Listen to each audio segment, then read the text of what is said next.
আল্লাহ নবী স্বপ্ন দেখলেন, ফেরেশতা জিবরিল এসে বললেন, ইয়া রাসূলুল্লাহ, বেলালের কি বিয়ে হবে না? সুবহানাল্লাহ। কে মেয়ে দেবে বেলাল? এমনি তোতলা হাফসি দেশের মানুষ, ঠোঁট মোটা, মুখে পক্সের দাগ, পাগুলো এইরকম বড় বড়। আচ্ছা, পেটের লোকের পা যদি বড় হয় কি সুন্দর দেখায়, আবার নাকের ছিদ্রগুলো খুব বড় বড়, মানে পুরো বেড। আল্লাহ। আমার রাসূল বলছে, বেলাল তুমি বিয়ে করবে না? বেলাল বলছে, ইয়া রাসূলুল্লাহ, কেডা মেয়ে দেবে আমার? এই তো আমার হাল। উমাইয়া মেরে মেরে তো আমার হাফ শেষ করে ফেলেছে। আর রাসূল বললেন, জিবরাইল এসে আমাকে বলে গেছে তোমার বিয়ে করতে হবে। বেলাল বলছে, দেখেন যদি হয়। সুবহানাল্লাহ। যদি হয় তো একটু দেখেন কি হয়, দেখা যাক। আল্লাহ পাক জিবরিল মারফতে বলে গেল, বেলাল আর বেশি দিন বাঁচবে না, 7 দিন। এর মধ্যে বেলালকে বিয়ে করতে হবে। এখন কোন মেয়ের বাপরে যদি বলা হয় যে ছেলের সঙ্গে তোমার মেয়ের বিয়ে হবে, ও ছেলে আর 7 দিন, কেউ মেয়ে দেবে? কারণ যদি অন্ধ মেয়ে হয় তাও দেবে। আমার অন্ধ, আমার কাছে থাক বাপ, ও আমার, হ্যাঁ, বিধবা করে লাভ নেই। হযরতে আলী, হযরতে ওমর বার হলেন, মেয়ে খুঁজছেন, কালো বেলালকে বিয়ে দেবে। মেয়ে খুঁজে বেড়াচ্ছে, যে বাড়িতে যায় সত্য কথাটা বলে, হযরতে বেলালের সঙ্গে মেয়ে বিয়ে দেবে। কিছু কিছু মেয়ে বলে ওর নাক মোটা হবে না, কালো। বেলালের আযান তো খুব ভালো।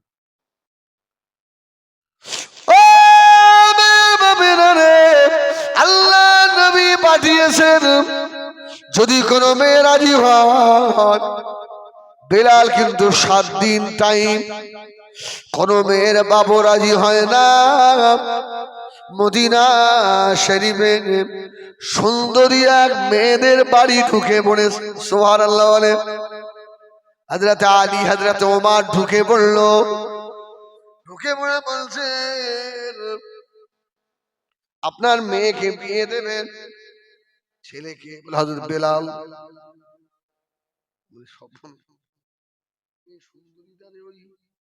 কালো লোকের হাতে তুলে দাও।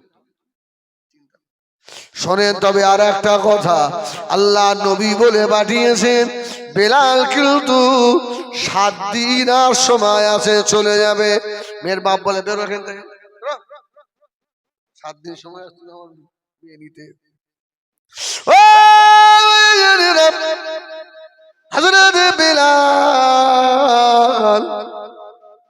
বেলালের বিবি যিনি হবে, মেয়েটা ঘরের ভিতরে ছিল, শুনে নিয়েছে, শুনে ফেলেছে। মেয়েটা বলছে, আব্বা কি বললো? বলছে, আরে মা বলো না, সেই মুহাম্মদ রাসূলুল্লাহ সাল্লাল্লাহু আলাইহি ওয়াসাল্লামের দরবারে যে মুয়াজ্জিন থাকে বেলাল, বেলাল 7 দিন পরে মারা যাবে। এখন বেলাল বিয়ে করবে, রাসূল পাঠিয়েছে, তোমার প্রস্তাব। মেয়েটা বলল, আমি বিয়ে করব। সুবহানাল্লাহ বলো। এটা বলল, আমি রাজি আছি। ও বাজার, বিয়ে আমি করব, কেননা একদিনের জন্য হলো আল্লাহ নবীর সাহাবীর বিবি হয়ে উঠব। জোরে বলে না সুবহানাল্লাহ। আল্লাহর নবীর আশিক রাসূল সাহাবীর বিবি হব, এই বলে বাপ রাজি হয়ে গেল। হযরতে বেলালের সঙ্গে বিয়ে হবে। হযরত আলী আর ওমর গিয়ে বললেন, ইয়া রাসূলুল্লাহ, ইয়া হাবিবাল্লাহ, বেলালের জন্য মেয়ে দেখা হয়ে গেছে। সুবহানাল্লাহ। আমার রাসূল বলছে, কে? অমুকের মেয়ে। ঠিক আছে।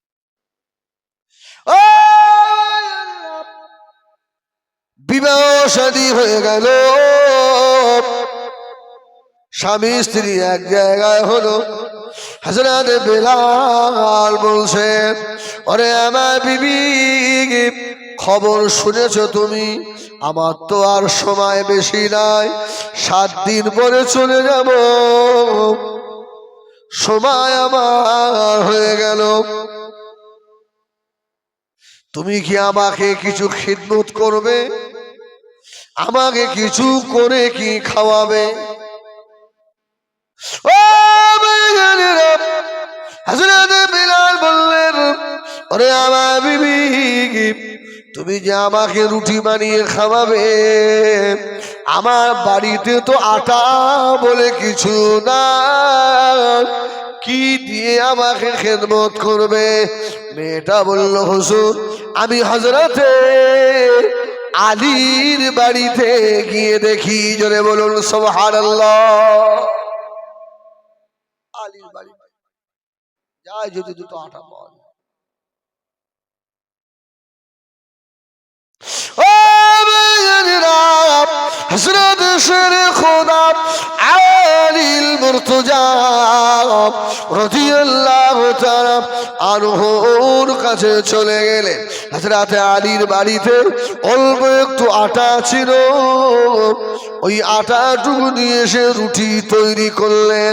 মাত্র 7টা রুটি হলো। আল্লাহ পাক কোরআন শরীফে জানালেন, ওয়াকাতাবনা আলাইহিম ফিহা আন্নান নাফসা বিন নাফসি ওয়াল আইনা বিল আইনি ওয়াল আনফা বিল আনফি ওয়াল উযুনা বিল উযুনি ওয়াস সিন্না বিস সিন্নি ওয়াল জুরুহ কিসাস। কি হবে সে আছে না কোরআন?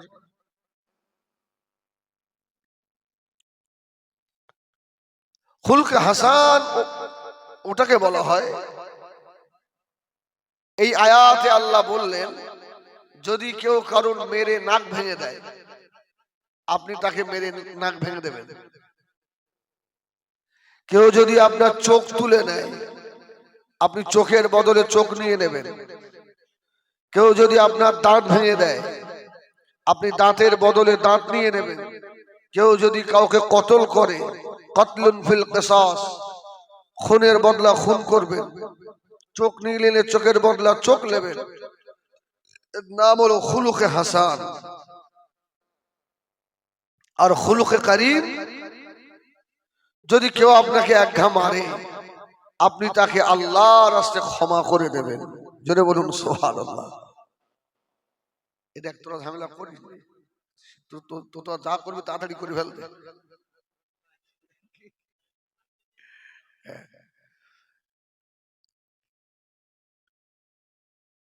আর খুলুকে আজিম, যেটা আমার রাসূলকে দেওয়া হয়েছে, ইচ্ছা করলে মানে প্রতিশোধ নিতেও পারেন, আবার ইচ্ছা করলে ক্ষমাও করে দিতে পারেন। জোরে বলুন সুবহানাল্লাহ। এটা হলো খুলুকে আজিম। পৃথিবীতে যদি কারোর মডেল অনুসরণ করতে হয়, আল্লাহ বলেছেন আমার হাবিবের মডেলকে তোমরা অনুসরণ করো। জোরে বলুন সুবহানাল্লাহ। হাবিবের মডেল যদি কেউ অনুসরণ করে, দুনিয়ায়ও কামিয়াবি, ইজ্জতওয়ালা হবে, আল্লাহ আখিরাতেও তাকে ইজ্জতওয়ালা করবেন। জোরে বলুন সুবহানাল্লাহ। রসুলের কাছে ছোট বলে, গরিব বলে, ধনী বলে, কালো বলে, ফর্সা বলে, মেথর বলে, সুইভার বলে কোনো পার্থক্য ছিল না। মানুষ হিসাবে আল্লাহর দরবারে মর্যাদা সকলেরই সমান। জোরে বলুন সুবহানাল্লাহ। মদিনার মসজিদে নববী শরীফে আমার আপনার নবী, নূর নবী জনাবে মুহাম্মদুর রাসূলুল্লাহ সাল্লাল্লাহু আলাইহি ওয়াসাল্লাম মদিনা মসজিদে নববী শরীফে আল্লাহর নবী বসে রয়েছেন। ও পশ্চিম কান্দারা সোনারা রে, আল্লাহ নবীর কাছে গ্রাম্য একজন মানুষ এলো, দেখতে ভালো নয়, কুৎসিত কদাকার, ছাগল চড়ানো রাখাল। এসে বলছে, মুহাম্মদ আসসালামু আলাইকুম। আমার রাসূলুল্লাহ হাত লম্বা করে দিয়েছেন। সুবহানাল্লাহ বলে, হাত লম্বা। আল্লাহু আকবার। আমাদের এই বড় জামার টুপি দেখছেন, মনে হচ্ছে এই রাসূলের আদর্শ সব মানে। কিন্তু আমাদের মধ্যে যে কি খারাপই লুকিয়ে রয়েছে। আমাদের হাতে হাত দিতে গেলে আগে আমরা হাতের দিকে তাকাই, টাকা আছে কিনা, ঠিক না বল? আমি জন্য কিছু কিছু আম মানুষদের শিখিয়ে দিচ্ছি, শেখানো ঠিক নয়, যে হাত এইভাবে করে নিয়ে যাবে। যখন অন্তত আমার কাছে লোভ তো আমারও আছে, এইভাবে তাহলে আমি মনে করি হাতে মাল আছে, হাত লম্বা করবে না, আর যেই হাতে হাত দিতে হাত ছেড়ে দেবে। আল্লাহু আকবার। আমাদের খাতির শুধু ধনীদের সঙ্গে, যাদের অর্থ আছে। আমরা মলি সাহেবরা, পীর সাহেবরা, এটাই আমরা খুব ভালোবাসি। গ্রামের একজন অসহায় গরিব, মসজিদ কমিটিতেও এদের চান্স নেই, জলসা কমিটির আশেপাশে তো আসতে দেয় না। আর যদিও বা দু একটা কমিটি গরিব মানুষকে রাখে, তার মানে ওকে দিয়ে খাটাবার জন্য রেখেছে। আপনার চাঁদা তুলে তুলে এনে দেবে, আর আমার মতন হুজুর ওখানে বসে বসে মাতব্বরি করবে, জবাব দিতে হবে আল্লাহর দরবারে। নবী আমার মদিনার মসজিদে নববী শরীফে গরিব মানুষের হাত বাড়ালেন, ইয়া রাসূলুল্লাহ, ইয়া হাবিবাল্লাহ। আল্লাহ নবী নূরের হাত বাড়িয়ে দিলেন। ও ভাইয়েরা, আল্লাহ নবী নূরের হাত মুবারক এত নরম, সাহাবী আল্লাহ নবীর হাত আর ছাড়ে না। জোরে বলুন সুবহানাল্লাহ।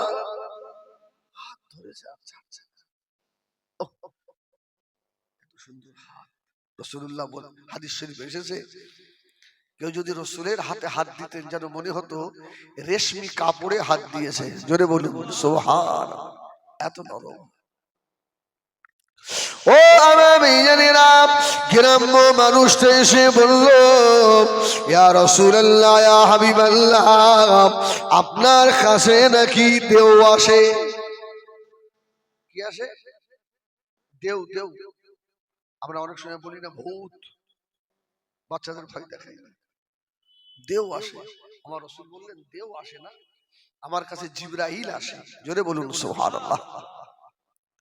ও নবী আমার দিন দুনিয়ার বাদশাহ হাবিবুল্লাহ জনাবে মুহাম্মদুর রাসূলুল্লাহ সাল্লাল্লাহু আলাইহি ওয়াসাল্লাম, আল্লাহ নবী বললেন, ও বাবা গ্রাম সাহাবী, আমি রাসূলুল্লাহ, আমার কাছে দেও আসে না, আমি রাসূলুল্লাহর কাছে ফেরেশতা জিবরাইল আমিন আসেন। ও আমার সাহাবীরে, একটু আগে জিবরাইল এসেছিলেন, আমি রাসূলুল্লাহকে কোরআন শরীফের ছোট্ট একটা সূরা দিয়ে গেছে। গ্রাম্য মানুষটা বলল, মুহাম্মদ সাল্লাল্লাহু আলাইহি ওয়াসাল্লাম কোরআন শরীফের কোন সূরা? রাসূল বললেন ছোট্ট একটা সূরা, এই সূরার মর্যাদা এত বেশি, যদি কেউ একবার পড়ে 10 পারা তেলাওয়াতের সওয়াব হয়। জোরে বলুন সুবহানাল্লাহ। আরে গ্রাম্য অভাবী গরিব হলেও সে তো লাভ লস বোঝে, বলছে ইয়া রাসূলুল্লাহ একবার পড়লে 10 পারা। হ্যাঁ, ও মামিনেরা, আল্লাহ নবী বললেন, বাবা সাবিরে, আমি রাসূলুল্লাহ তেলাওয়াত করি, তুমিও আমার সঙ্গে তেলাওয়াত করো। নবী আমার বললেন, বিসমিল্লাহির রহমানির রহিম। আপনারা পড়বেন, এই গুনাহ হয়ে পড়লে একটু পড়েন না, যদি কিছু নেকি আমলনামায় এসে যায়। কুল হুয়াল্লাহু আহাদ আল্লাহুস সামাদ লাম ইয়ালিদ ওয়া লাম ইউলাদ ওয়া লাম ইয়াকুল লাহু কুফুয়ান আহাদ। সুবহানাল্লাহ। রাসূল বললেন, তোমার নামায় আমালে 10 পারা তেলাওয়াতের সওয়াব হয়ে গেছে। সুবহানাল্লাহ। ও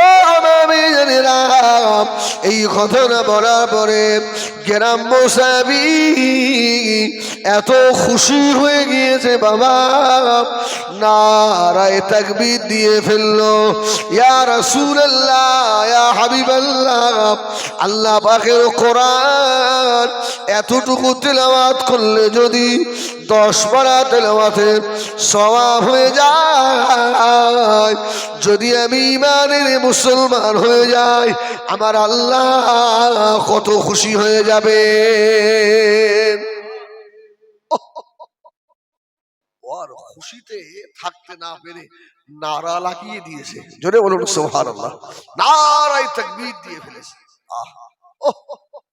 আল্লাহর কোরআন যে এত মধুর।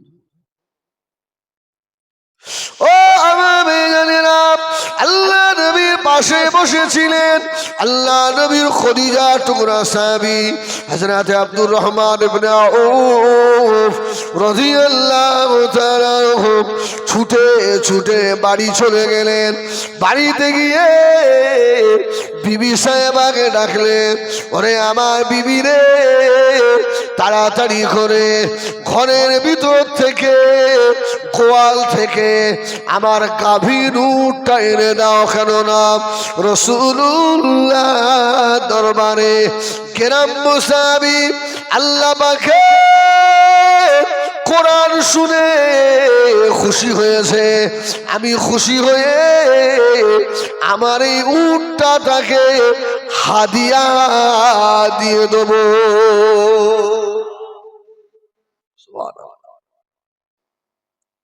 এই হাদিয়া দেওয়া কি?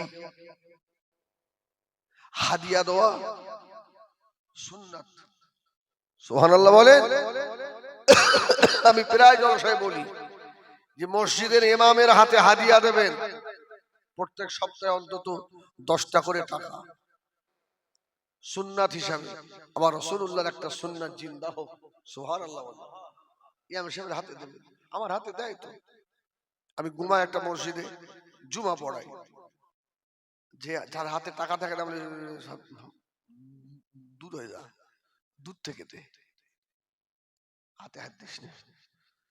আপনি বলবেন হুজুর আপনি তো একটু আগে বললেন যে আমরা এই করি, কি আর আপনি এই করেন কেন? আচ্ছা কেন করবো না বলেন? এটা বক্তার ক্ষেত্রে না, মসজিদের ইমামের ক্ষেত্রে আমি বলবো। একটা ইমাম সাহেবের হার্ডলি আমরা বেতন দিই কত? 5-7 হাজার। আচ্ছা বলেন এতে সংসার চলে? একটা খতম পড়ি তো দেন 300 টাকা 200 টাকা। আমরা ওইরকম খতম পড়ি ওই সূরা ইখলাস দেই 3 বার পড়ি, যা তোর বাপ মা যেখানে যায় যাক। আরে আমি এই জন্যই হাত সরিয়ে দিই, আজকে আমি ওদের ইমাম আছি, কালকে থাকবো না, কিন্তু আমার পরে যে ইমামটা আসবে যেন সপ্তাহে হাতে হাত দিয়ে মুসাফা করে, তার অন্তত সবজি বাজারের পয়সা সপ্তাহে ওখান থেকে বার হয়ে যায়। সুবহানাল্লাহ বলে। নিয়ত করলে হবে না, নিয়ত যেন ভালো হয়। আপনি নিয়ত ইন্নামাল আমালু বিন্নিয়াত শুনেছেন, তাই বলে আপনি নিয়ত করেছেন আজকে খাঁটি নিয়ত করেছি আজকে আমি মদ খাবো, হবে? আজকে খাঁটি নিয়ত করলাম একটা খারাপ কাজ করব, হবে? আরে কাজ ভালোর সঙ্গে নিয়তের কাজ হবে। কাজ খারাপ, তুমি অপরের বউকে হাত করতে যাচ্ছ আর নিয়ত করেছো খাঁটি নিয়ত, আমি খাঁটি নিয়ত করে বসে আছি, হবে? হবে না। কাজ ভালো হবে, নিয়ত ভালো হওয়া লাগবে। সুবহানাল্লাহ। এই জন্য আমি নিয়ত করেছি আল্লাহ যে টাকা না দেবে হাতে হাত দেবে। আমার পরে যে ভাইটা আসবে বেতন তো এরা বেশি দেবে না, অন্তত তার যেন সংসারে অভাবটা না হয়। সুবহানাল্লাহ বলে। এই জন্য ইমাম সাহেবের হাতে 10টা করে টাকা আল্লাহর রাস্তায় সুন্নাত হাদিয়া হিসাবে নেবেন। সুন্নত আদায় হবে, ইমামের সঙ্গে সম্পর্ক আপনার ভালো হবে। আমার ভাইয়েরা সোনাবাড়ি খেরাম আল্লাহ নবীর খদিজা সাহাবী হযরত আব্দুর রহমান ইবনে আউফ বাড়িতে গিয়ে বললে, বিবি রে, গোয়াল থেকে গাভীর উটটা বার করে দাও। আল্লাহ পাকের কোরআন শুনে গ্রাম্য সাহাবী তাকবীর দিয়ে ফেলেছে, আমি তাকে হাদিয়া দিয়ে দেবো।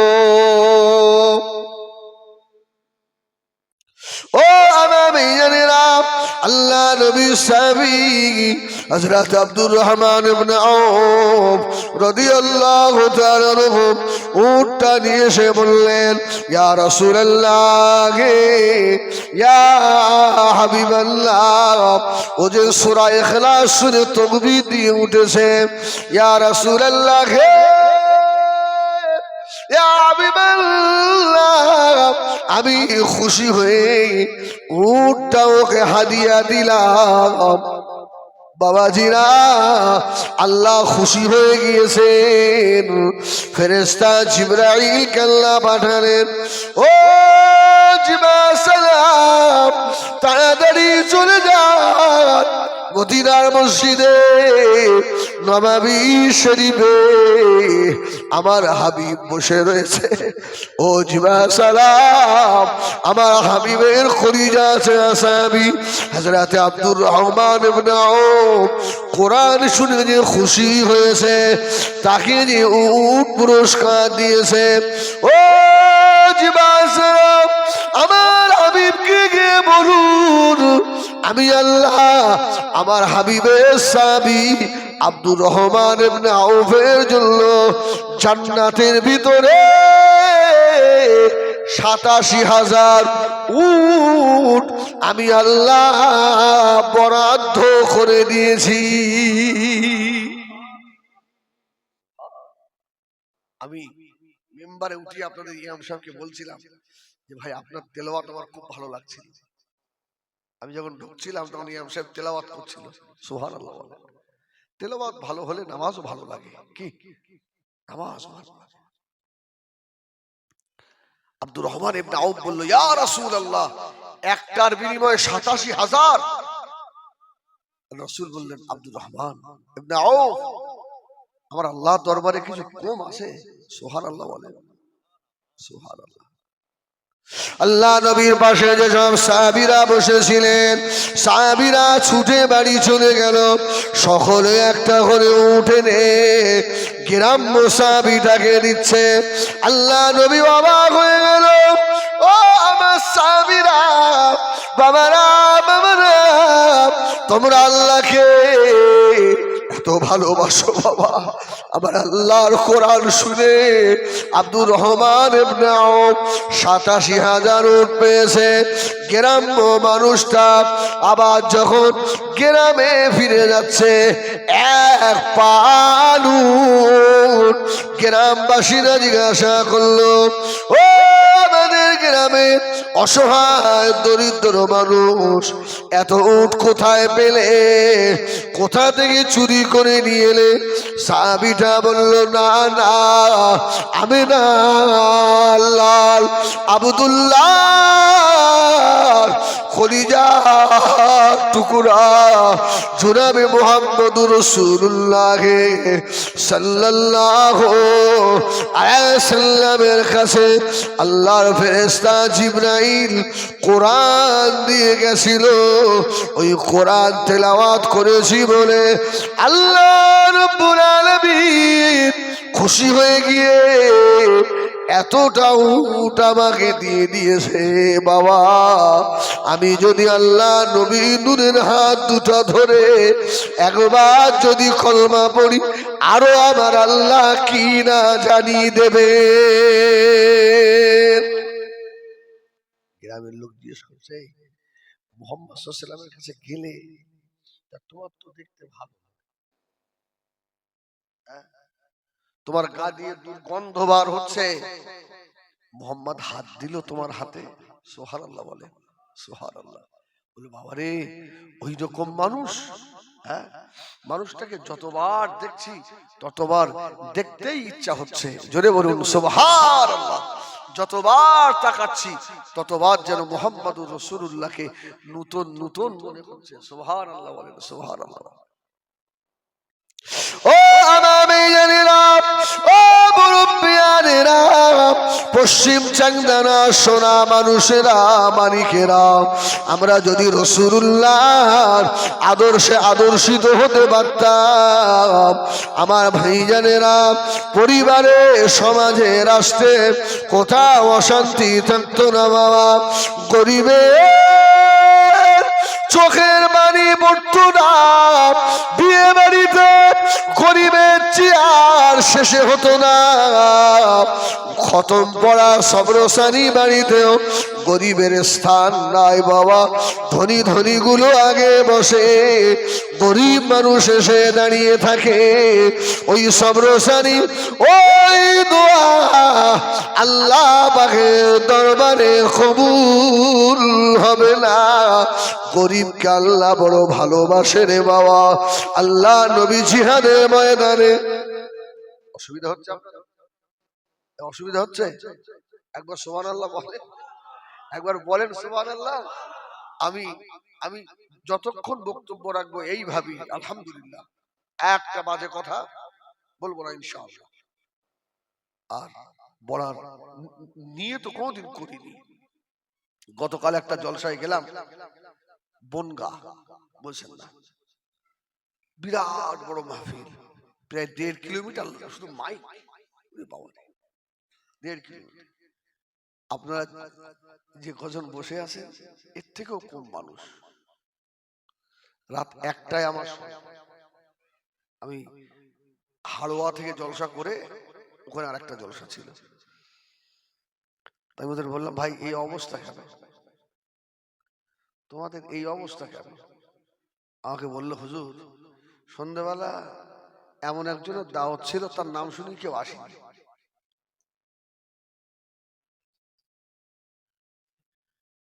নাম শুনেই কেউ আসেনি।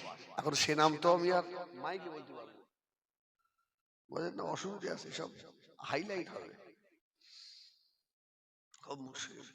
তাহলে আমাদের আদর্শ দেখে মানুষ দিনের সঙ্গে জুড়ে যাবে, আবার আমাদের আদর্শ দেখে মানুষ দিন থেকে দূরে সরে যাবে। ও মেয়েরা, জিহাদের ময়দানে নবী আমার হুজুরে মুবারকে বসা আল্লাহ নবী দরবারে এক ছাগল চরানো রাখাল মরুভূমিতে ছাগল চরাচ্ছিলেন। খবর পেয়ে গেছে হযরতে মুহাম্মদ সাল্লাল্লাহু আলাইহি সাল্লাম জিহাদের ময়দানে এসেছেন। আল্লাহ নবী হুজরা মুবারকে রয়েছেন। ও পশ্চিম চন্দনার সোনারে ছাগলের রাখালটা টুকটুক টুকটুক করে গিয়ে আল্লাহ নবীর হুজরা মুবারকের পর্দাটা একটু সরালেন। আবার রাসূলুল্লাহকে দেখে আর চমকে উঠেছে। জোরে বলুন সুবহানাল্লাহ।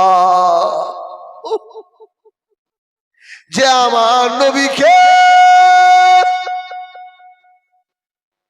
স্বপ্নের ভিতরে একবার দেখেছেন, চোখের পানি ফোরাবে না, ফোরাবে না, শুধুই মনে হবে আল্লাহ আপনার হাবিবকে আর একবার দেখা, আল্লাহ আপনার হাবিবের নূরের মুখটা যেন আর একবার দেখতে পায়। মান রাআনি ফিল মানামে ফাকাদ রাআল হক ফাইন্না শাইতানা লা ইয়াতামাসসালু বিসূরাতি। কেননা আমার রাসূলুল্লাহর সূরত ইবলিসে ধরার ক্ষমতা নাই। ও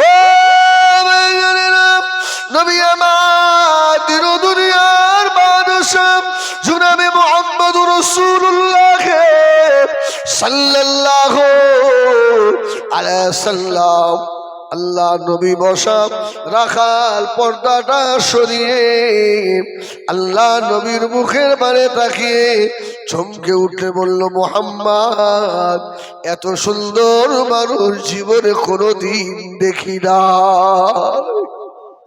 ওই মানুষটাকে মক্কার বেদিনীরা মাথার উপরে আল্লাহ নবীর নূরে মাথার উপরে মরা উটের পচা ভুঁড়ি চাপিয়ে দিল।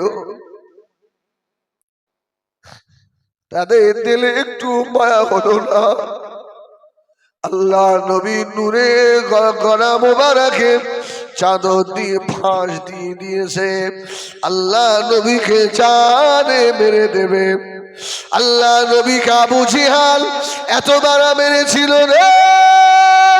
কাবা শরীফের যে জায়গায় আল্লাহর হাবিব আল্লাহর কাবা তওয়াফ করে, ওই জায়গাটাকে বলা হয় মাতাব। আল্লাহ নবীর মাথা ফেটে গেছে। নবী আমার রক্তাক্ত অবস্থায় কাবার মাথাবের উপরে শুয়ে আছে। মা নাই, বাপ নাই, এতিম নবী আমার পড়ে রয়েছে।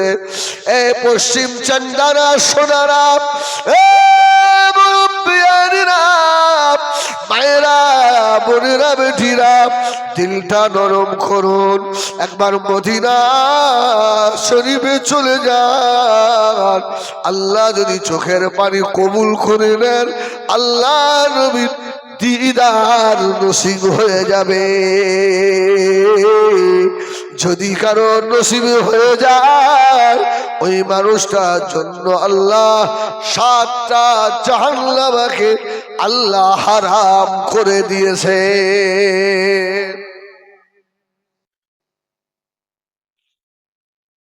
আল্লাহ নবীকে রাখাল বলল, ইয়া রাসূলুল্লাহ, ইয়া হাবিবাল্লাহ,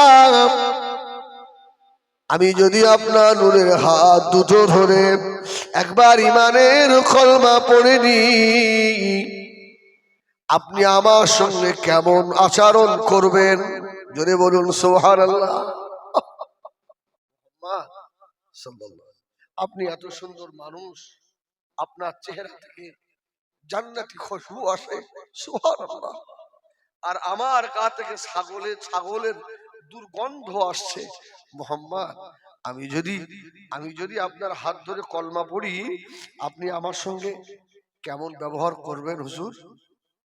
আল্লাহ নবী নূরে দুটো চোখে পানি এসে গেল। আল্লাহ নবী বলেছিলেন, আমি রাসূলুল্লাহ, ছাগলের রাখাল বলে আমার কাছে পার্থক্য নাই। বাবা শোনো, আমি যে এতিম, আমি যে এসেছি, তুমি যদি আমার নূরে হাত দুটো ধরে একবার যদি পড়ে নাও কালমা লা ইলাহা ইল্লাল্লাহ মুহাম্মাদুর রাসূলুল্লাহ, আমি আমেনার লাল তোমার সঙ্গে গলায় গলায় মিলে যাব। জোরে বলুন, আর একটু জোরে বলুন সুবহানাল্লাহ। ও গ্রামের গরিব মানুষ, গরিব আমাদের বাড়িতে আসে, আমরা অনেকে আছি, ভালো সোফায় আমরা বসতে দিই না। এমনও বাড়ি আছে, একটা চেয়ার দিয়ে দিল, ওখানে বসেন। গরিবের মনটা চায় একটু সোফায় বসবো, কি অবস্থা সব হবে। আমরা অনেক অনেক হুজুর আমরা আসি দাওয়াত। আজকে আপনাদের পশ্চিম টাঙ্গাইল মাশাআল্লাহ পরিবেশ খুব ভালো।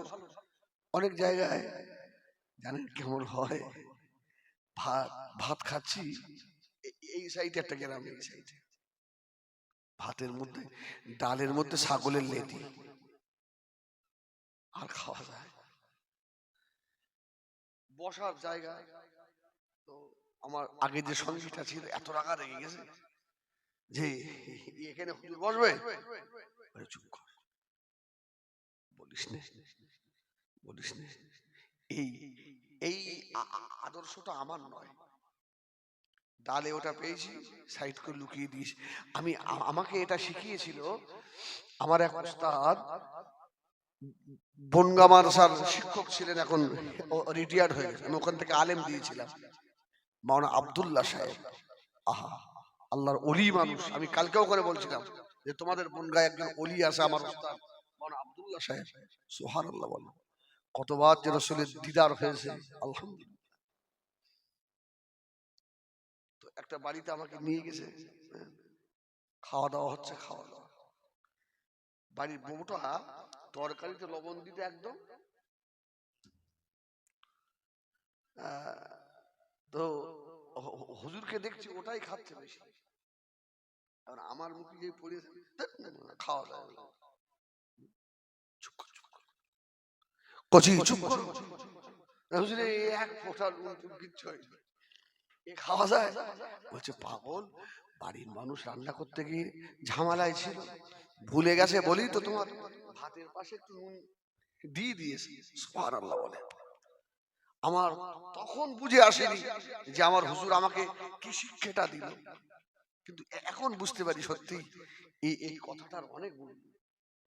আমাদের বাড়িতে অনেক সময় হয় একটু তরকারি খারাপ হয়ে গেলে আমরা বিবিকে উল্টো পাল্টা বলি, রসুল বললেন ওকে আজকের মতো ক্ষমা করে দাও। সুবহানাল্লাহ বলে। ও মেয়েরা, কেউ যদি দুনিয়ায় স্বামীর আদর্শ নিতে চায়, ও যেন মুহাম্মাদুর রাসূলুল্লাহকে ফলো করে।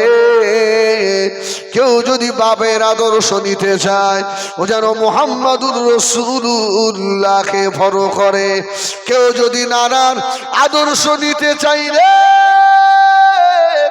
ও যেন মুহাম্মাদুর রাসূলুল্লাহকে ফলো করে। কেউ যদি বড় নেতা হতে চায়, ও যেন মুহাম্মাদুর রাসূলুল্লাহকে ফলো করে। জোরে বলুন সুবহান। সব গুণ আমার নবীর ভিতরে পাওয়া যাবে। ও মেয়েরা, আদর্শ কাকে বলে শুনুন। আমরা মুসলমান, সেই রসুলের আদর্শ কোথায় গেল বাবা?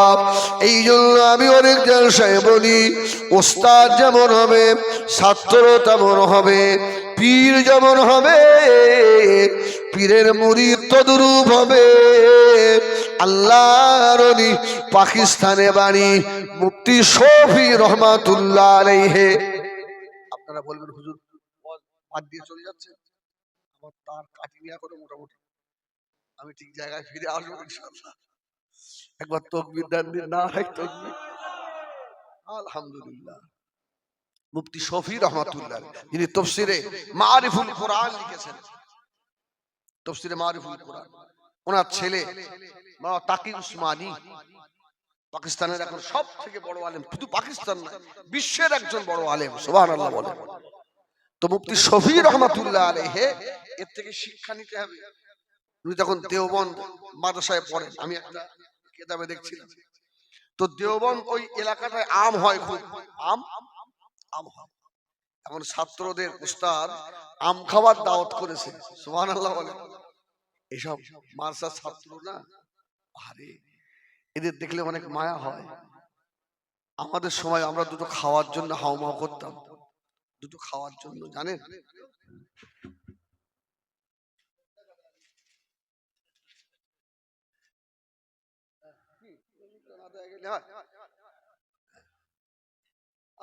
এবার ঠিক আছে না? আসলে আমাদের অবস্থা তো এইরকম। এই এতে খুশবু আছে, এই এতে খুশবু আছে, এই দেখেন না, এই এই এই এই এই সারা জীবন শুকলেও এতে খুশবু নেই। খুশবু যেগুলোতে ছিল আস্তে আস্তে উঠে গেছে, সেই মাল একটাও আছে এখানে। এখানে যা আছে একটারও খুশবু, শুধু বাহার আর বাহার, খুশবু চলে গেছে। रस्म आज़ा रह गए, रूह बिलाली ना रहे, फलसफा रह गए, तलकीन गजाली ना रहे। আজান আছে কিন্তু বিলালের আজান নেই, আজানের রূহ চলে গেছে। অসুবিধা হচ্ছে? আলহামদুলিল্লাহ, এখান থেকে কিছু নিতে হবে। তো মুফতি শফি রহমাতুল্লাহ আলাইহি তখন দেওবন্দের ছাত্র, শিক্ষক দাওয়াত করেছে। এখন ছাত্রদের খাওয়া, ওরা যতক্ষণ পারবে খেতে, অল্প ছাড়বে। আমি তখন এই আপনার সঙ্গে একটু গল্প করি, আমি তো বেশি দূরের লোক নয়, আর দাওয়াত দিতে হবে না। আমার এই গুমা চৌমাথায় আমার একটা ছোট ঘর আছে, একটু ভিতরে আমার বাড়ি। আমার সাদিক ভাই আর আমাদের বুবু সব যায় আমার কাছে। ওই ইসমাইল তো গত কালকে না পরশু দিন গেছিল, মহব্বতের মানুষ আছে, কিছু যায়। এ দেখে, আমি তখন বর্ধমান শিয়ারা বাজার বলে একটা জায়গা আছে, ওখানে মাদ্রাসায় হাই সাহেব জিকিরের তো দাওয়াত আমার তো বদ কম ছিল না। এখন সবাই জিজ্ঞেস করছে, জিকির করছে লা ইলাহা ইল্লাল্লাহ, লা ইলাহা ইল্লাল্লাহ। তখন তো বিরিয়ানির এত চলন ছিল না। হ্যাঁ, আর আর আমরা জিকির করছি কি জানেন, লা ইলাহা বিরিয়ানি, লা ইলাহা বিরিয়ানি। আবার এখন মনে হয় কত বদমাইশি করি। আল্লাহ আল্লাহ। এই তো কোথায় যাচ্ছিস? আচ্ছা শিখে যা। এই শোনেন, আমি তখন ফুরফুরা শরীফে পড়ি, ছোট হুজুরের মাদ্রাসায় 400 জনের ওখানে ইসমাইল হুজুর শুধু ইয়া নবী শুরু করে, আমরা কোরআন শরীফ মসজিদে রেখে একবারে কাঁচা বেঁধেছি, কাঁচা বেঁধে জামাটা দিদেলে দৌড়। আরে এখন বললে চোখে পানি আসে ভাই, বাড়ি যে ভাত হাঁস মুরগিতে খেত, দুটো খাওয়ার জন্য ছুটে গিয়ে দাঁড়িয়েছি, আর বলছে ওই 4টে ফকির এসছে, ওদের দুটো ভাত দে না। ওই যে 4টে ফকির এসছে, দুটো ভাত দে ওদের। খুব মানে এত দুঃখ লেগেছিল, আল্লাহ আজকে দুটো খাওয়ার জন্য ফকির কথা শুনতে হবে। তো আমি কিছু জায়গায় বলি ভাই, কলমাখানি করে গ্রামের লোক সারা দুনিয়া খাইয়ে লাভ নেই। ওই কলমাখানির 1-1.5 লাখ টাকা যদি মাদ্রাসায় দেয়, ওরা ওদের দিন দশেক খুব ভালোভাবে চলবে। ওরা প্রত্যেকদিন সূরা ইয়াসিন পড়ে দোয়া করবে, খোদার কসম সব বাচ্চাদের দোয়া আমার আল্লাহ ফিরিয়ে দেবে না। সুবহানাল্লাহ, কবুল হবে ইনশাআল্লাহ। তো মুফতি শফি রহমাতুল্লাহ আলাইহি তখন ছাত্র আম খেয়েছে, ছাত্ররা আমার আঁটি জড়ো হয়ে গেছে। তো মুফতি শফি রহমাতুল্লাহ আলাইহি ওস্তাদকে বলছে, হুজুর আপনি যদি বলেন তাহলে এইগুলো নিয়ে ডাস্টবিনে দিয়ে আসি, ডাস্টবিনে ফেলে দিয়ে আসি। হুজুর বললে, শফি এই আমের আঁটি আর খোলা তুমি যে ডাস্টবিনে ফেলবে, এরও একটা সুন্নাত আছে। জোরে বলুন সুবহানাল্লাহ। ওস্তাদ কেমন খেয়াল করে। আচ্ছা শফি তুমি এটা কিভাবে বলো তো ফেলবে? তো মুফতি শফি রহমাতুল্লাহ আলাইহি উনি বললেন, হুজুর সবগুলো নিয়ে গিয়ে একটা ডাস্টবিনে দিয়ে দেবো। আল্লাহর ওলি ওস্তাদ বললেন, হুজুর শফি এটা নয়, আমার রাসূলের আদর্শ এটা নয়। এতগুলো আমের আঁটি আর এতগুলো খোলা যদি একটা ডাস্টবিনে ফেলো, কোনো একটা গরিব মানুষ, তাদের আম গাছ নেই, আর ওই গরিবের বাচ্চা যদি গিয়ে ওই ডাস্টবিনটার দিকে খেয়াল করে, আরে কারা এতটা আম খেয়েছে, গরিবের খলিজায় ব্যথা লেগে যাবে, গরিব কষ্ট পেয়ে যাবে। বাবা শফি আল্লাহ পাক নারাজ হয়ে যাবে। ও বাবা শফি রে, আমের আঁটি আর আমের খোলাগুলো নিয়ে সব ডাস্টবিনে অল্প অল্প করে ফেলে দাও, কেন গরিবের খলিজায় যেন আঘাত না লাগে। জোরে বলুন সুবহানাল্লাহ। ও ভাইজানেরা, সোনা মানিকেরা, নবী আমার তিন দুনিয়ার বাদশাহ হাবিবুল্লাহ জনাবে মুহাম্মদুর রাসূলুল্লাহ সাল্লাল্লাহু আলাইহি ওয়াসাল্লাম, আল্লাহ নবী বললেন, বাবা ও বাবা ছাগলের রাখাল, একবার যদি কলমা পড়ে নাও, আমি রাসূলুল্লাহ তোমার সঙ্গে গলায় গলায় মিলে যাব।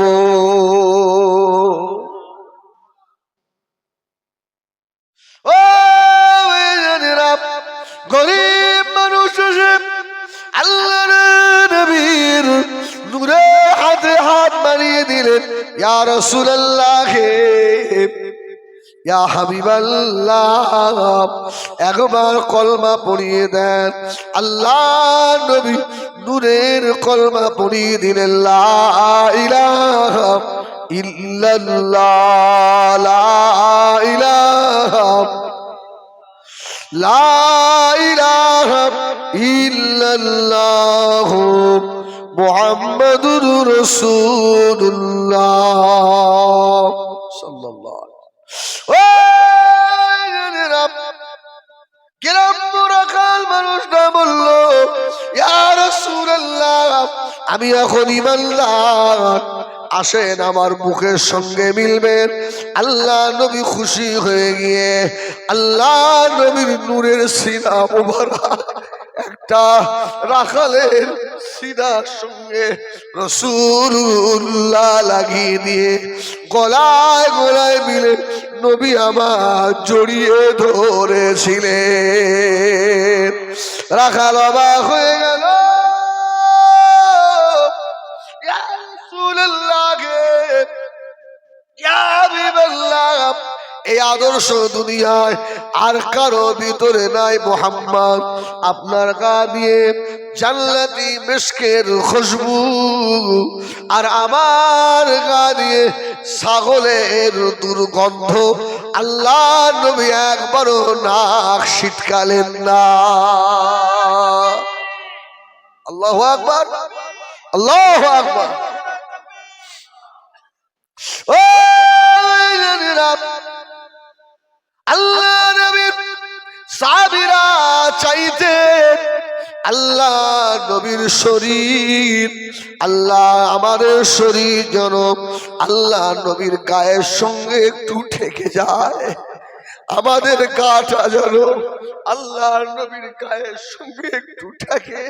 কেননা আল্লাহ নবীর নূরের বদল আমাদের বদলে যে জায়গায় ঠেকবে, ওই জায়গাটায় জাহান্নামের আগুন লাগবে না। ও সাহাবীরা, আল্লাহ নবীর নূরের শরীরের সঙ্গে একটু নিজের শরীরটা লাগানোর জন্য ব্যস্ত থাকতেন। ওই নবী রাখালের গলায় গলায় মিলেছে।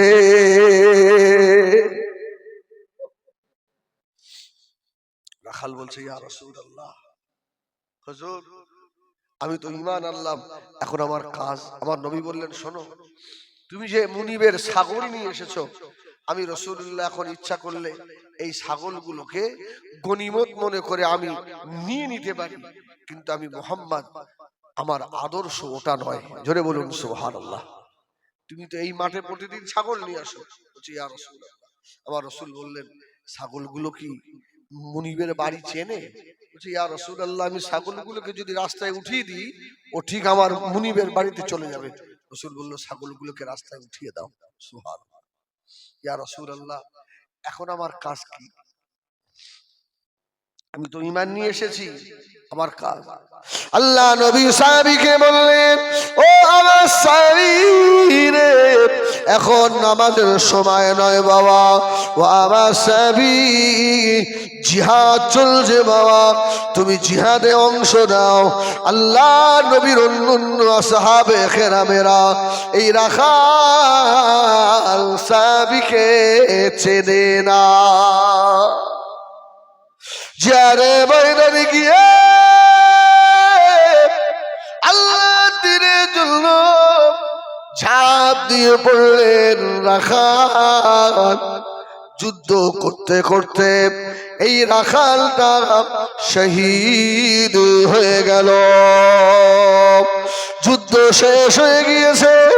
আল্লাহ নবী সাহাবীদের বললেন, ও আমার সাহাবীরা, বাবারা বাবারা, আমার শহীদ লাশগুলোকে একদিকে করো বাবা। সাহাবীরা শহীদদের লাশগুলোকে ধরে ধরে একদিকে রাখছেন।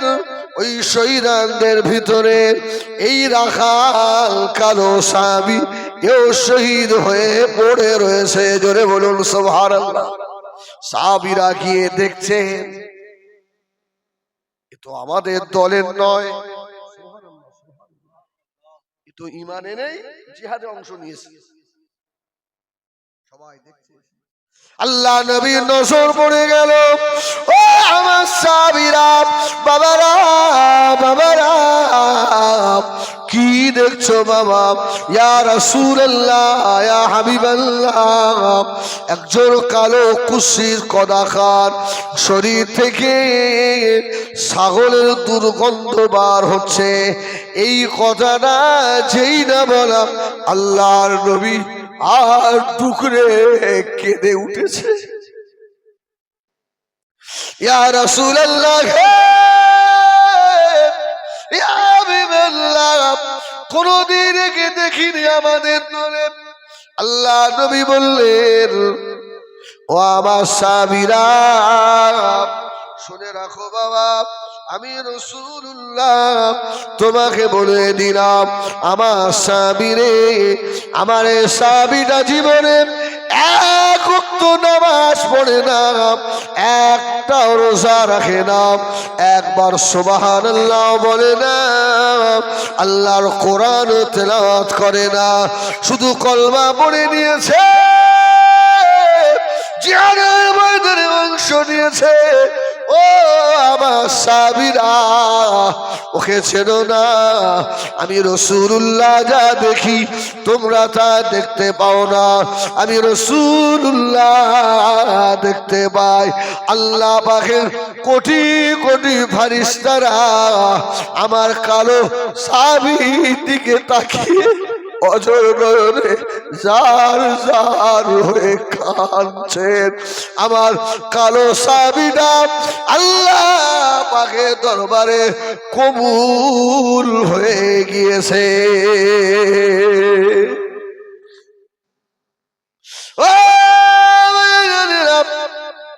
জিহাদের ময়দান শেষ হয়ে গেল। কিছু ইহুদি মহিলা আল্লাহ নবীর আন্ডারে চলে এলো। আমার রাসূলে পাক মহিলাদের সম্মুখে গেলেন, গিয়ে দেখে একজন মহিলার গায়ে কাপড় ভালো না। আল্লাহ নবী মুখটা ঘুরিয়ে নিলেন। রাসূলের গায়ে ছিল চাদর। সুবহানাল্লাহ বলেন। নসিব নসিব কার কত ভালো। রাসূলের পাকের কাছে চাদর ছিল।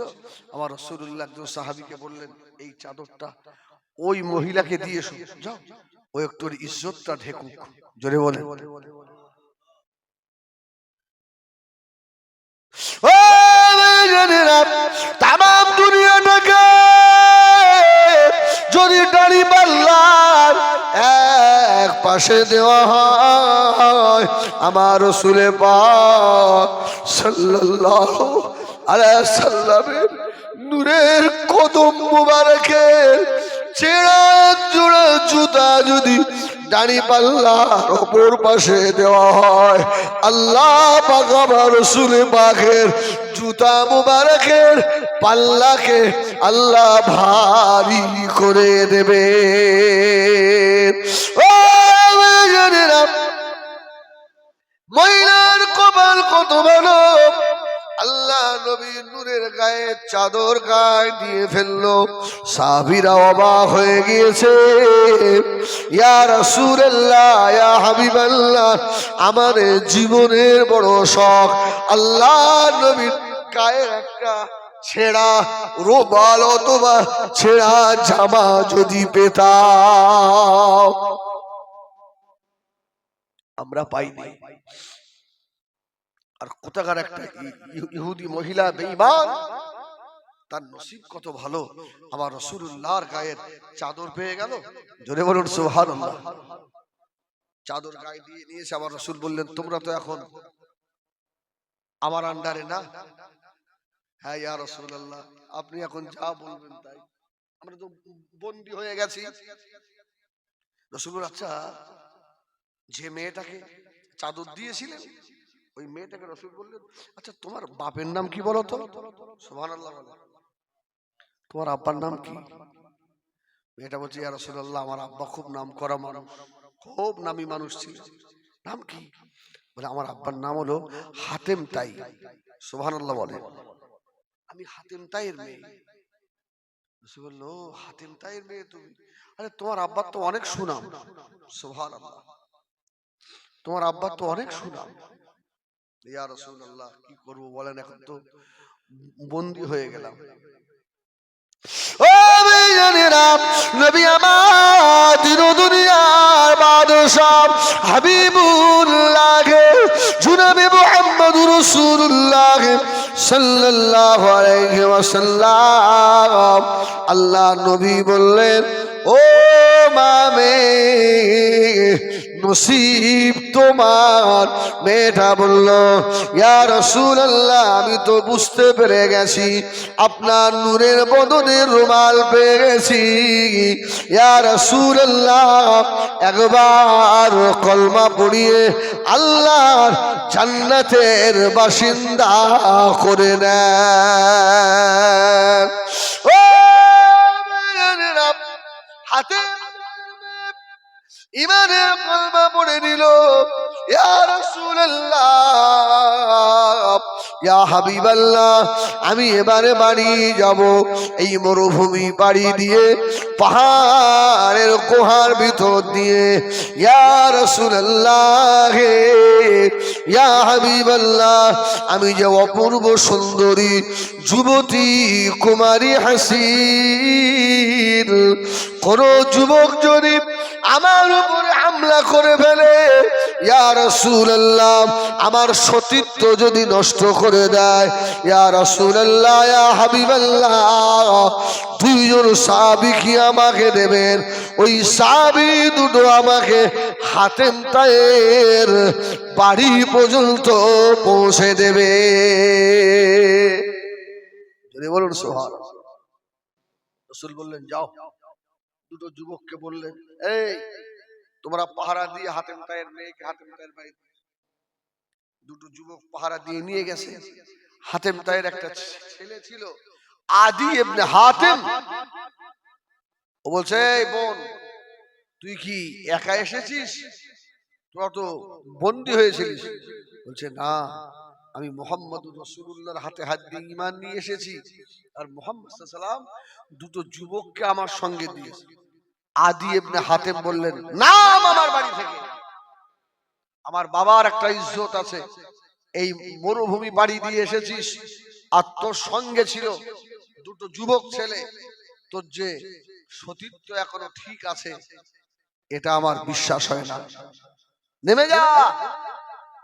মেয়েটা দাঁড়িয়ে বলল, শোন, মুহাম্মদ সাল্লাল্লাহু আলাইহি ওয়াসাল্লাম যে দুটো যুবককে আমার সঙ্গে দিয়েছিলেন, ওয়া ইন্নাকা লা আলা খুলুকিন আযীম, সুবহানাল্লাহ বলেন। এত উত্তম চরিত্র মুহাম্মদ সাল্লাল্লাহু আলাইহি ওয়াসাল্লামকে দিয়েছেন, আর তার সাহাবীরাও তার এত সুন্দর চরিত্র পেয়েছে। এই দুদিন রাস্তা দিয়ে এলাম, এই যুবক দুটো আমার মুখের দিকে একবারও তাকিয়েও দেখলো না। জোরে বলুন সুবহানাল্লাহ। একবারও তাকায়নি। আদি ইবনে হাতেম বললেন, যে মানুষের সঙ্গে থাকলে এত ভালো হওয়া যায়, আমাকে নিয়ে চলো, আমি মুহাম্মদুর রাসূলুল্লাহ সাল্লাল্লাহু আলাইহি ওয়াসাল্লামের হাত ধরে ঈমানের কলমা পড়ে এখনই মুসলমান হয়ে যাব। সুবহানাল্লাহ বললেন না?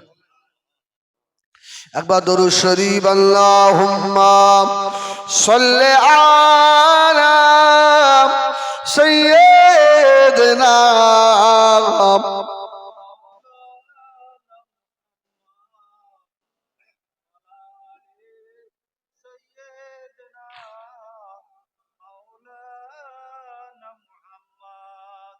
रसूलुल्लाह की दिल में मोहब्बत लेके आया हूँ, ओ दौलत लूट नहीं सकती, ओ दौलत लेके आया हूँ।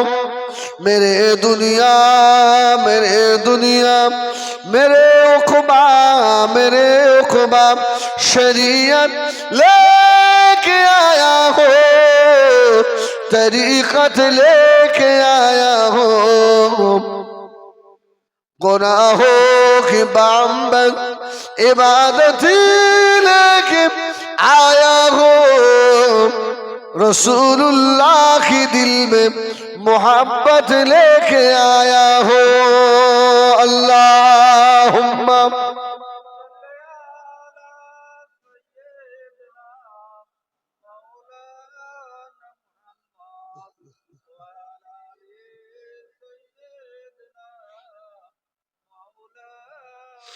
আমার দিনদার ইমানদার ভাইয়েরা, আল্লাহওয়ালা বাবাজিরা, যতই টুপি পরে আর বড় জামা গায়ে দিয়ে ঘুরি, যদি রাসূলুল্লাহর আদর্শ না থাকে, ওর 5 পয়সাও মূল্য আল্লাহর দরবারে নেই। দুনিয়ায় হয়তো তোমাকে দেখে কিছু মানুষ হুজুর ডাকবে, সুফি সাহেব বলে ডাকবে, হাজী সাহেব বলে ডাকবে, বক্তা সাহেব বলে ডাকবে। আল্লাহ তো উপর দেখে না, ওয়ালাকিন ইয়ানজুরু ইলা কুলুবিকুম। আল্লাহ ভিতরটা দেখে, কুলুবিকুম, ওর ভিতরটা কেমন। সুবহানাল্লাহ। এইজন্য কেউ কাউকে দেখে ঘৃণা করবেন না। আমি হুজুর বলে একটা মানুষকে দেখে আমি পাত্তা দেব না, ঘৃণা করব। হয়তো ওর ভিতরে এমন একটা জিনিস আছে, সেটা হয়তো আমার মধ্যে নেই। আছে না? এমন হয় না? হয় না? কত সাধারণ মানুষ আছে জানেন? আমার কাছে অনেক খবর আছে। আমার সব দুনিয়ায় যত পাগলদের সঙ্গে আমার খাতির, সুবহানাল্লাহ বলে, যত পাগলদের সঙ্গে আমার মহব্বত। আমার কাছে যাবেন, একটা দুটো পাগল পাবেন। কি পাগল বলেন তো? আল্লাহ আল্লাহ রাসূলের পাগল। সুবহানাল্লাহ। অনেক খবর আমার কাছে আছে। আমাদের মতো এত সুন্দর হুজুর গুলো কিচ্ছু পায় না খুঁজে, কিন্তু তারা যেখানে হাত দেয় হীরা পেয়ে যায়। সুবহানাল্লাহ। এর মধ্যে একজন আছে, এর মধ্যে একজন আছে, আমার সোনারে আছে। রসুলের দিদার দিদার করলেই তো হবে না। দিদার পেতে গেলে রসুলের আদর্শটাকে নিজের মধ্যে আনতে হবে। আমার ভাইজানেরা, সোনা মানিকেরা, ও জওয়ানেরা, গভীর মনোযোগ বাবা। আল্লাহর ওলি বাদশাহ হারুন আর রশিদ নাম শুনেছেন? ইনি কি শুধু বাদশাহ? ইনি বিখ্যাত আলেমও ছিলেন, বড় আল্লাহর ওলি ছিলেন। প্রতিদিন ফজরের নামাজের পরে 200 রাকাত করে নফল পড়তেন। সুবহানাল্লাহ বললেন না? এখন তো নফল নামাজ আস্তে আস্তে উঠে যাচ্ছে, কিছু বলে না, উঠে যাচ্ছে না। জুম্মার দিন আজকে বলে না, আপনাদের ইমাম সাহেব যতই বলুন, ও থাকবেই না, মাছি উঠে যাবি। এখন হাজি সাহেব মানুষ বসে থাকতে হবে, আপনার কিছু করে যা করবে হাজি সাহেব আর ইমাম সাহেব করবে।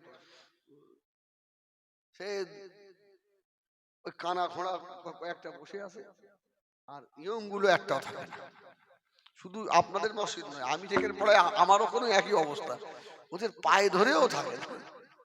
আমি পায়ে পড়ি, একটা দিন থাক, তবে একদিন থাকি, যেদিনে খাওয়া দাওয়ার ব্যবস্থা থাকে। এক শয়তান এই আজকে লাস্টে খাওয়া দাওয়া রয়েছে, কেউ বেরোবে না। আজ লাস্টে সবাই আব্বা মার জন্য একটু দোয়া করবে, একদিন থাকবে, হুড় করে চলে গেল। আল্লাহু আকবার। বাদশাহ হারুন আর রশিদ, যে কথা বলছিলাম, যে এখন তো আবার কিছু ইয়ং ছেলেরা অন্য অন্য মানে মাসলাকে হয়ে যাচ্ছে না, আছে না? এরা খুব বেশি বুঝেছে, আলহামদুলিল্লাহ, হোক, তাতে অসুবিধা কি? এই মাযহাবের ইমাম কটা? 4টে ইমাম তো। মুজাদ্দিদ জামান দাদা হুজুর বলেছেন, 4 ইমামকে আমরা ইজ্জত করি। সুবহানাল্লাহ। 4 ইমামকে আমরা সম্মান করি, কিন্তু মানি একটা ইমাম। একটা ইমামের মানে পদাঙ্ক আমরা অনুসরণ করি, তার মাসলা আমরা মানি। তো আমার কথা হলো, ভাই, তোমার বাপ, তোমার দাদা, তোমার 14 পুরুষ সব তো ইমামে আজম আবু হানিফার মাসলাকে ছিল। তুমি ইমাম আজম আবু হানিফার ভুলটা পেলে কোথায়? আমার প্রশ্ন তোমার কাছে এটাই, তুমি যে ইমামে আজম আবু হানিফা থেকে সরে গেলে, ইমাম আজম আবু হানিফার ভুলটা কোথায় পেলে? আমরা তোমাদের জাহান্নামী বলে ফতোয়া দেবো না, না না না।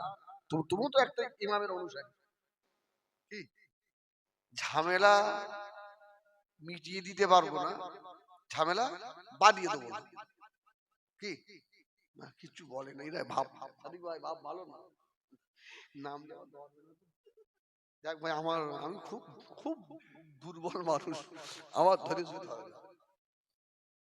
আল্লাহু আকবার। তো বাবা এখন ওই সব মশলা বার হয়েছে, জুম্মা পড়ে শুরু, 2 রাকাত পড়ে পালা, মাগরিবের পরে সুন্নতে মুআক্কাদাত আদায় করে নফল পড়ে, জোহরে 2 রাকাত সুন্নত পড়ে আর পড়ে না, সব পালাচ্ছে। কি হবে, নফলটা অত জরুরি নয়, চলে গেল। আর বাদশাহ হারুন আর রশিদ প্রত্যেক দিন 200 রাকাত করে নফল নামাজ পড়তেন। জোরে বলুন সুবহানাল্লাহ। আমাদের ইমামে আযম আবু হানিফা রাহমাতুল্লাহ আলাইহি 500 রাকাত করে রাত্রিরে নফল পড়তেন। সুবহানাল্লাহ। এই জন্যই তো তারা আল্লাহ পেয়েছিল, আল্লাহর ওলি হয়েছিলেন তারা। বাদশাহ হারুন সকালে ঘুম থেকে উঠে দেখছে বাদশাহ হারুনের দরওয়াজায় কে জানে একটা কাগজ মেরে দিয়ে গেছে। কি লেখা আছে, বাদশাহ হারুন আমাদের বাড়ি সিরিয়ায়, আলোক্য শহরে বাড়ি আমাদের আলোক্য শহরে যিনি ছিলেন প্রধান বিচারক অসুস্থ হয়ে গেছে, এখন বিচার ব্যবস্থা খুব খারাপ হয়ে গেছে। এখন আমাদের আলোক্য শহরের জেলখানায় 80 বছরের বুড়িও চুরি করে ধরা পড়েছে। এই আমাদের ফেরে 80 বছরের বুড়িও ধরা পড়ে গেছে। বাদশাহ হারুন আর রশিদ কি হবে বলেন? যদি আপনি বিচার সঠিক না করেন, ময়দানে মাহশারে আল্লাহর দরবারে আপনাকে আসামির কাঠগড়ায় দাঁড় করাবো। বাদশাহ হারুন আর রশিদ ফজরের নামাজ পড়ে ঘর থেকে বার হয়ে এই চিঠিটা না দেখে বাদশাহ হারুন পাগলের মতো কাঁদতে লাগলেন। ও রব্বুল আলামিন আল্লাহ, আমি হারুনের আবাবিলের নামাজ, ইশরাকের নামাজ, তাহাজ্জুদের নামাজ, আমার নফল নামাজ, আমার কোরআন তেলাওয়াত, আমার তাসবিহ তেলাওয়াত, আল্লাহ পাক সব বরবাদ হয়ে যাবে। কেননা আমি হারুন আর রশিদ এই দেশের খলিফা, আল্লাহর বাদশাহ হারুন আর রশিদ নিজের বাদশাহী দেশ খুলে ফেললেন, সাধারণ দেশ পড়ে আল্লাহর হযরত হারুন আর রশিদ আলোক্য শহরে গিয়ে বিচারকের আসনে বসে পড়েছে। বলছে আজকে একটা যেন নতুন বিচারক এসছে। বাদশাহ হারুন বিচারকের আসনে বসে বলছে, আলোক্য শহরের জেলখানায় যেসব আসামিগুলো আছে, আসামিগুলোকে এক এক করে ধরে নিয়ে, যুবক ছেলে সব আসামিগুলোকে নিয়ে আসছে। সকলের শেষে 2 জন ধরে নিয়ে আসছে, একজন 80 বছরের বুড়ি। বাদশাহ হারুন আর রশিদ তাকিয়ে বলছিস, সমাজ ব্যবস্থা এত খারাপ হয়ে গেল, 80 বছরের বুড়িও এখন চুরি করছে। হ্যাঁ, কি সব বলো। সোনা বাড়ি খেলাম আল্লাহ বাদশাহ আর রশিদের সম্মুখে মেয়েটাকে দাঁড় করানো হলো। মেয়েটা জানে না ইনি হলেন বাদশাহ হারুন আল রশিদ। আল্লাহর ওলি হারুন আর রশিদ বললেন, ও মা, বুড়ি মা, চুরি করলে কেন মা? কি অভাব পড়েছিল মা? কেন চুরি করলে মা? বুড়িটা 2টো চোখের গোড়া দিয়ে পানির তোষা হয়ে যায়। ও বাবা পূজার বিচারপতি, আমি 80 বছরের বুড়ি, আমার চুরি করার মতো ক্ষমতা নাই। তবে আমার বক্তব্য শোনেন, আমার একমাত্র বেটা দুনিয়ায় নাই, বেটা আমার ইন্তেকাল হয়ে গিয়েছে। দুটো বাচ্চা রেখে গেছে, একটা বাচ্চা 7 বছরের আর একটা 8 বছরের। ও বিচরো, আমরা যে গরিব, আমার বেটার উপার্জনে আমাদের সংসার চলতো। আমার এই 2 পোতা 1 সপ্তাহ ধরে খেতে পায় না। আমি ওদের দাদিমা আমার আঁচল ধরে পাগলের মতো কাঁদে। আমার বৌমা যুবতী মেয়ে বেড়ায়, 2টো বাচ্চার মা। আমার বৌমাকে কোথায় পাঠাবো? যদি বেইজ্জতি হয়ে যায়, আল্লাহ পাকের দরবারে জবাব দিতে পারবো না। ও বাদশা হারুন আর রশিদ, অনেকের কাছে হাত পেতেছিলাম, কেউ আমাকে কিছু দিল না, আমাকে তাড়িয়ে দিয়েছে। বাধ্য হয়ে 80 বছর বয়সে রুটির দোকানে গিয়ে আমার পোতাদের চোখের পানি আমি দাদি সহ্য করতে পারি না, আমি চুরি করে ফেলেছি। ও বাদশা জামানা, বাবা বিচারক যে সাজা আমাকে দেবেন দেন, আমি এতিমের মুখে খানা তুলে দিয়েছি। সুবহানাল্লাহ।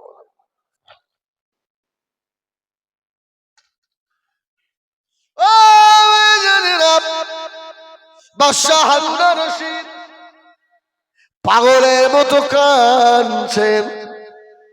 আল্লাহ, আমি হারুনের জীবনের ইবাদত বরবাদ হয়ে গেল। আল্লাহ, আমি জাহান্নামের আযাব আমি হারুন সইতে পারবো না। আজকে আমার দেশের ভিতরে 80 বছরের মুরব্বী খোদা তাড়নায় চুরি করে ফেলেছে। বাদশা হারুনের কান্না আর বলল করা যায় না। বাদশা হারুন বললেন, ও বাবা ছেলেরা, বুড়িমাকে আবার জেলখানায় দিয়েছ, আগামীকাল সকালে বিচার হবে।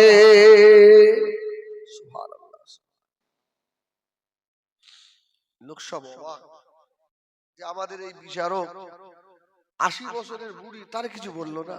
এই আল্লাহ পাকের কোরআন শরীফে আছে না হাবিব সাহেব, আস-সারিকু ওয়াস-সারিকাতু ফাকতাউ আইদিয়াহুমা, চোর চুরি করলে হাত কাটার বিধান আছে না? আছে না? আবু বকরের জামানায় হাত কাটা হতো, হযরত ওমরের জামানায় এলো, কিছু চোর ধরা পড়ে গেছে, উমারের দরবারে নিয়ে এসছে, ওমর এর হাত কাটতে হবে, এ চুরি করেছে। ওমর বলল, আজকে আর হাত কাটা হবে না। সুবহানাল্লাহ বলে, আজকে আর হাত কাটা হবে না। মদিনার মানুষ বলছে, এই দেখো রাসূলুল্লাহ দ্বিতীয় খলিফা হয়ে আল্লাহর কোরআনের আইন অমান্য করছে। আল্লাহ বলেছে হাত কেটে দিতে হবে, আর উমর বলছে হাত কাটা যাবে না। কি এ লোক? উমর বলছে, উমরের চোখের দিকে তাকালে তোদের হয়ে যায়। সুবহানাল্লাহ বলে, একদম কোনো কথা হবে না, আজকে হাত কাটা হবে না। মদিনার মানুষের জিজ্ঞেস করলো, আমিরুল মুমিনিন, আজকে কেন হাত কাটা হবে না এদের? উমর বললেন, এই আয়াত যখন অবতীর্ণ হয়েছিল তখন মক্কা মদিনার মানুষদের অভাব ছিল, তারা সবাই তখন যদি কেউ চুরি করত তাই স্বভাবে করত। আজকে আমি ওমরের জামানায় অভাব নেমে এসছে, এখন পেটের দায়ে চুরি করে ফেলেছে, আমি ওমর বলছি আজকে ওর হাত কাটা হবে না। জোরে বলুন সুবহানাল্লাহ। আমার এক আত্মীয়, জানেন, আমার এক আত্মীয় অনেক চাষ করে, আর তার এত কলা আল্লাহ দেয়, হ্যাঁ, মানে হাটের বিখ্যাত কলা তার, ও ওই কলা গেলে বুঝতে পারে অমুকের কলা। সে কে জানেন? আমার শ্বশুর,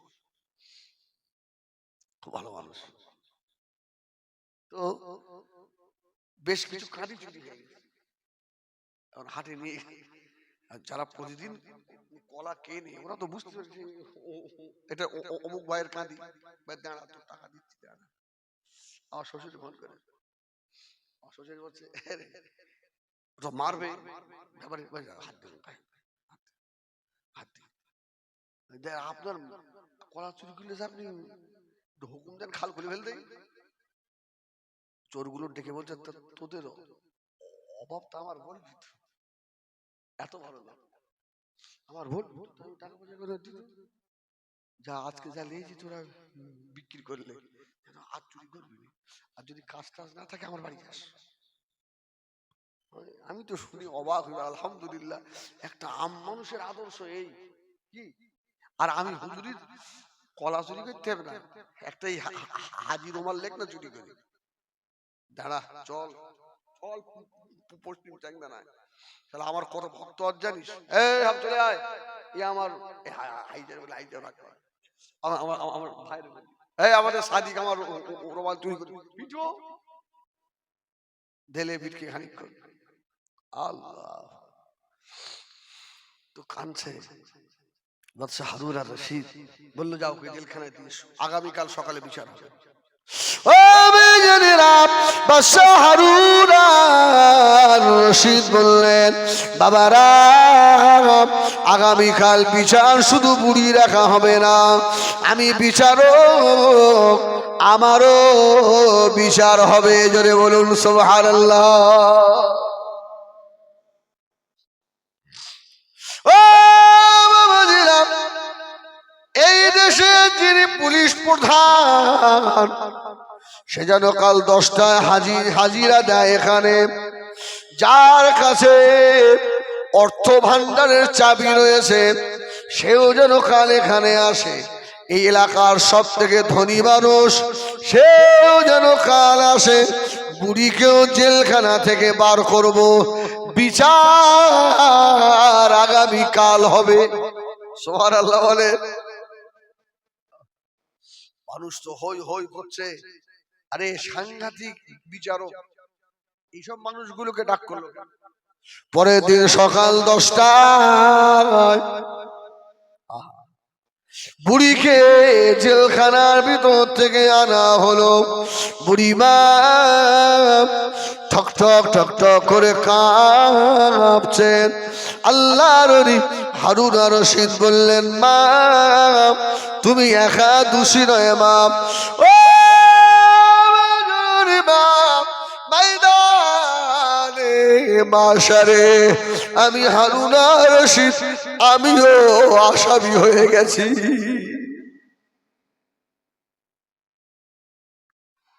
ও জানেরা সোনা মানিকেরা, হুজুর বললেন এই বুড়ির বিচারে এখন কি হবে?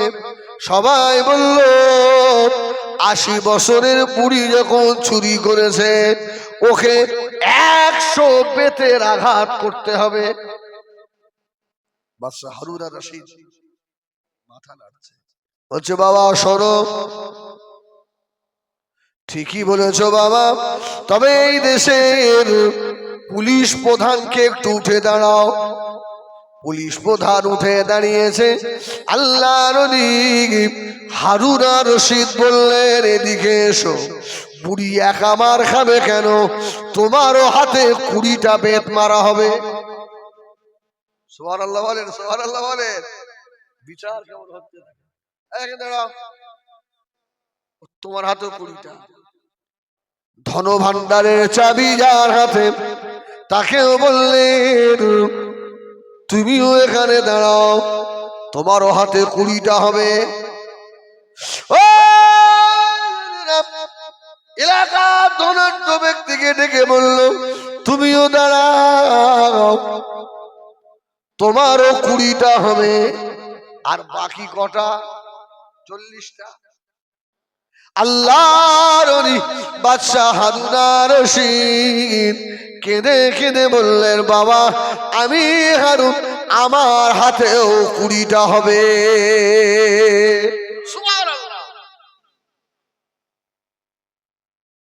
80টা হয়ে গেল।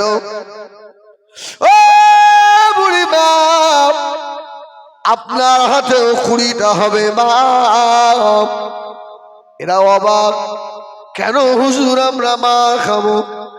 আল্লাহর ওলি হারুন আর রশিদ বললেন, দুনিয়ার বিচার মেনে নেবে না সেদিনে আল্লাহর আদালতের বিচার হবে। সুবহানাল্লাহ। ও শুনে রাখো, আল্লাহর আদালতে যদি বিচার হয়, আল্লাহর বিচার বড় শক্ত, জাহান্নাম ছাড়া উপায় থাকবে না। আমি হারুন আর রশিদ দুনিয়ায় বিচার করে দিচ্ছি, তুমি পুলিশ প্রধান হয়ে কেন বুড়ির খবর নেওনি? তোমার কাছে অর্থ ভান্ডারের চাবি, তুমি কেন বুড়ির খবর নেওনি? এই এলাকার ধনী ব্যক্তি তোমার এলাকায় গরিব না খেয়ে চুরি করে, কেন তার খবর নেওনি? আমি বিচারক, আমি কেন খবর নেইনি? আমি হারুন আর রশিদ একথা বলছেন না, আমি কেন খবর নেইনি? আমিও দোষী, বুড়িমাও দোষী। আল্লাহ নবী হযরত বাদশা হারুন আর রশিদ যত মানুষ বসেছিলেন ওদের ভিতর থেকে একজন যুবককে উঠতে বললেন। এই যুবক, ওঠ। শক্তিশালী যুবককে তুলে বললেন, এর হাতে একটা বেতের ছড়ি দাও, ছড়িটা যেন শক্ত পুক্তা হয়। ছড়ি দাও। ছড়ি দিল। আল্লাহর ওলি হযরত হারুন আর রশিদ অঝর নয়নে কাঁদছে। বাবা, ও বাবা যুবক রে, এই ছড়ি দিয়ে আমি হারুনকে আগে মারো, আমি বিচারককে আগে মারো। ও তো ছড়ি ধরে দাঁড়িয়ে রয়েছে, মারবো না, পারবো না, মারতে পারবো না। হুজুর বললেন, বাবা আমাকে আগে মারো, আমি বিচারক। বাদশা হারুন আর রশিদ বললেন, আর আসতে পারবে না, তোমার গায়ে যত শক্তি আছে সব শক্তি দিয়ে আমার হাতের উপরে আঘাত করো। একটা দুটো মারার পরে আল্লাহর ওলি হযরত হারুন আর রশিদের হাত ফেটে গিয়ে দর দর দর দর করে লাহুজ হচ্ছে। বাদশা হারুন পাগলের মতো চিল্লাচ্ছে, আল্লাহ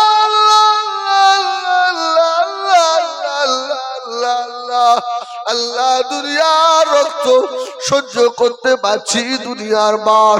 আল্লাহ তোমার আযাবে জাহান্নাম সহ্য করবার মতো ক্ষমতা না।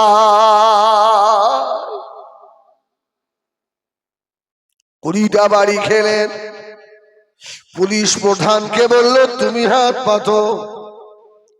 সকলের 20টা করে মারা হলো। 80 হয়ে গেছে। এবারে বুড়িমার পালা।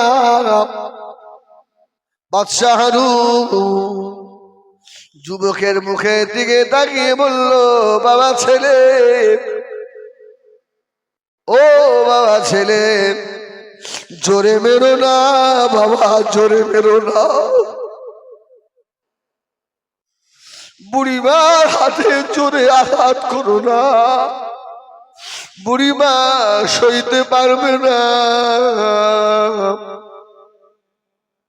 আস্তে আস্তে মারো। বুড়িমা হাত পাতলেন। আস্তে আস্তে 20টা মারা হলো।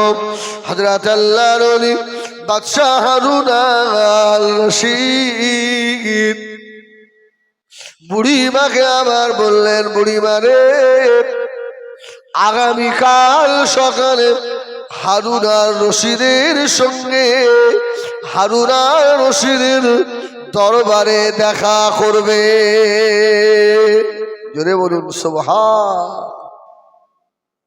বুড়ি তখনও জানে না বাদশাহ হারুন আর রশিদ।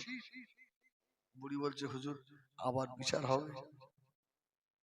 হারুন আর রশিদের দরবারে মানে বিচার আরো কঠিন হবে। বললেন না তুমি যাবে মা। হারুন আর রশিদ এলাকা সব মানুষকে বলে দিলে শোনো কালকে বেলা 10টায় তোমরা আসবে, বড় একটা বিচার আছে। সব মানুষ এসে হাজির। বুড়ি মাও এসে টেনশন নিয়ে বসে আছে। কিছুক্ষণ পর বাদশাহ হারুন আর রশিদ দরবার থেকে বার হচ্ছে। জোরে বলুন সুবহানাল্লাহ। ও বুড়ি মা নজর পড়ে গিয়েছে, আরে কালকে আমার জন্য যে বিচারকের মেরে হাত ফাটিয়ে দিয়েছিল, আল্লাহ উনি তো এই সেই মানুষ হারুন আর রশিদ। ও সোনা মানিকেরা, বুড়িমা আস্তে আস্তে গিয়ে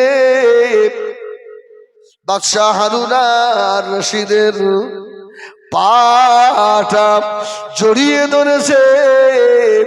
বাবা হারুন ক্ষমা করে দাও, ক্ষমা করে দাও।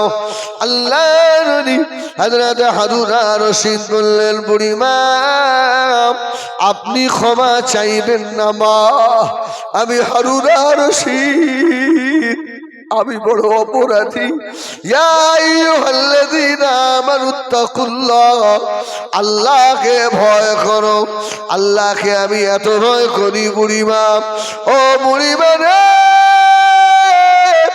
এতগুলো মানুষকে এই জন্য ডেকেছি, গতকাল যে বিচার করলাম এই বিচারে তুমি কি মা খুশি হয়েছো মা? বুড়িমা সকলের সম্মুখে দাঁড়িয়ে বললেন গতকাল বাদশাহ হারুন আর রশিদ যে বিচার করেছেন ওই বিচারে আমরা খুশি হয়ে গেছি বাবা, আমরা খুশি হয়ে গেছি, আমি খুশি হয়ে গেছি।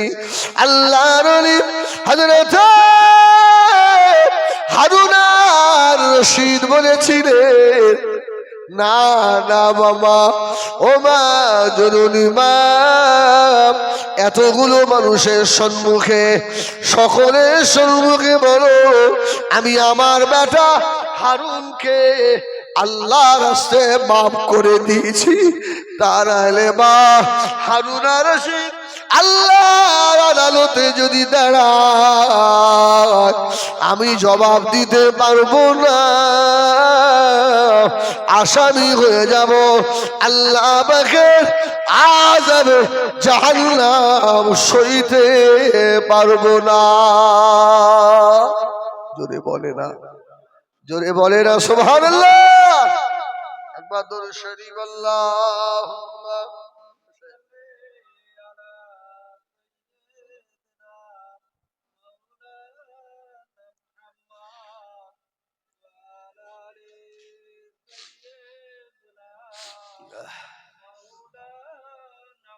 কোন একদিন এদেশের আকাশে কালেমার পতাকা উড়বে,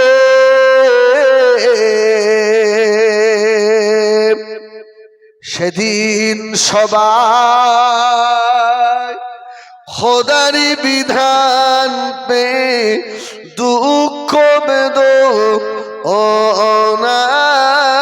ভুলবে। সুবহানাল্লাহ বলেন সুবহানাল্লাহ।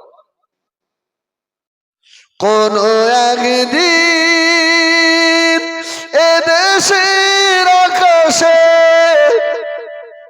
কালেমার পতাকা উড়বে, সেদিন সবাই আল্লাহরই বিধান পে দুঃখ বেদনা ভুলবে রবে না খোহাকার অন্যায় অবিচার দুর্নীতি খোদাচার সকলেই শান্তিতে থাকবে একাকিনী রমণী নির্জন পথে যাবে কোন জন কটু কথা কবে না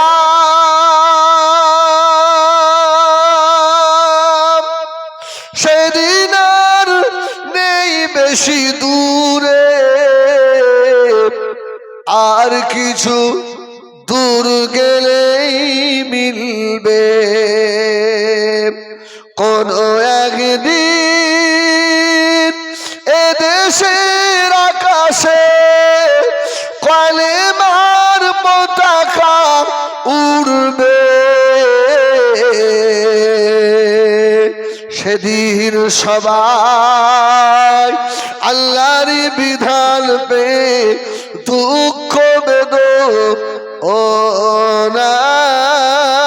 ভুলবে আল্লাহুম্মা আল্লাহ